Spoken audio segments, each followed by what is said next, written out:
Here is what we learned during yesterday's House January 6th Committee hearing. They had weapons and other items that were confiscated.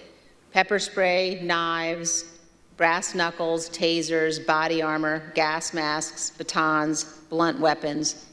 And those were just from the people who chose to go through the security for the president's event on the Ellipse, not the several thousand members of the crowd who refused to go through the mags and watched from the lawn near the Washington Monument. The Select Committee has learned about reports from outside the magnetometers and has obtained police radio transmissions identifying individuals with firearms, including AR-15s, near the Ellipse on the morning of January 6th. This was Trump's response to finding out his armed supporters were not being allowed in. Take the effing mags away. They're not here to hurt me.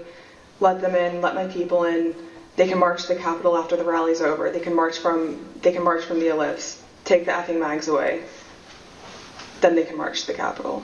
Trump also fought to join his supporters at the Capitol. President Trump expressed to multiple White House aides that he wanted to go to the Capitol after his speech. The president said something to the effect of, "I'm the effing president, take me up to the Capitol now."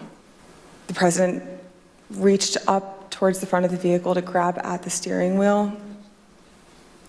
Mr. Engel grabbed his arm, said, "Sir, you need to take your hand off the steering wheel.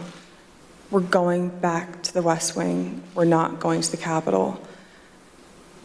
Mr. Trump then used his free hand to lunge towards Bobby Engel. Here is how he responded to his crowd's chants to hang his vice president.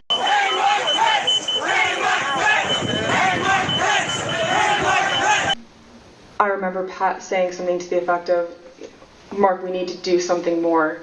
They're literally calling for the vice president to be effing hung." And Mark had responded something to the effect of, "You heard him, Pat. He thinks Mike deserves it. He doesn't think they're doing anything wrong."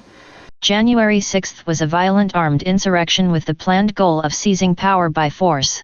Donald Trump and his enablers must be held accountable.